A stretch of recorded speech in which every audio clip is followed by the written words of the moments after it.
हमरा गीत के रवानी हऊ, हमरा गीत के रवानी हऊ, एह किताब के कहानी हऊ।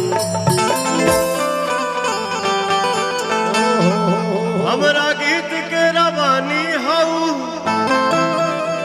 एह किताब के कहानी हऊ।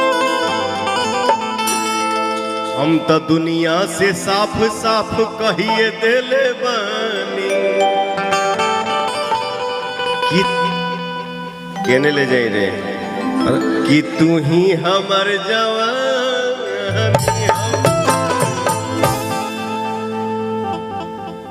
नया काम नया गाना। पंखा हिला वालों कम हो।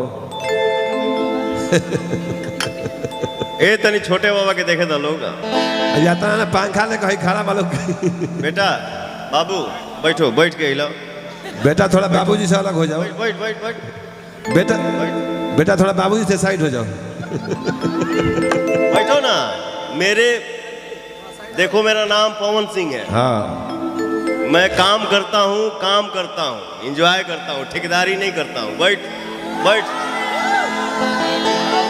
बैठ बैठ जा। तार मीटर डाउन बैठलो रहा तो कौन दिक्कत देखिए। अरे भोकल क्यों बिगाड़ रहे हैं महाराज, इसको बनाइए कोरस। कभी किसी का सुनता हूँ, ये हुआ वो हुआ ऐसे हुआ। पहली बार नहीं बोलता हूँ यार, लेकिन कभी कभी बोलना मजबूरी हो जाता है।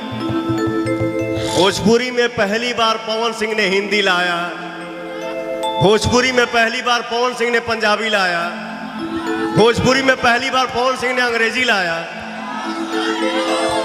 भोजपुरी में लेवल क्या होता है ये पवन सिंह ने दिखाया। बाकी कोई बोलता है ये पहली बार वो पहली बार। अरे यार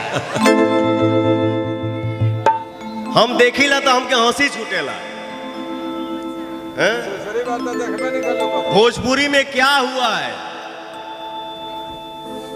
मुझे कुछ नहीं आता है, मैं सबसे छोटा हूं, लेकिन कभी कभी दीपक यार मजबूरी हो जाता है बोलना।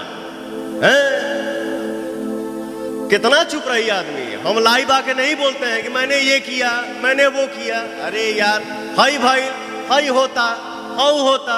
अरे यार तोहनी के का करबस जो पवन सिंह ने कर दिया है ना उसी पे रेंगे हो। जो पवन सिंह ने किया उसी पे रेंग रहे हो, और जो पवन सिंह करेगा उसी पे रेंगोगे।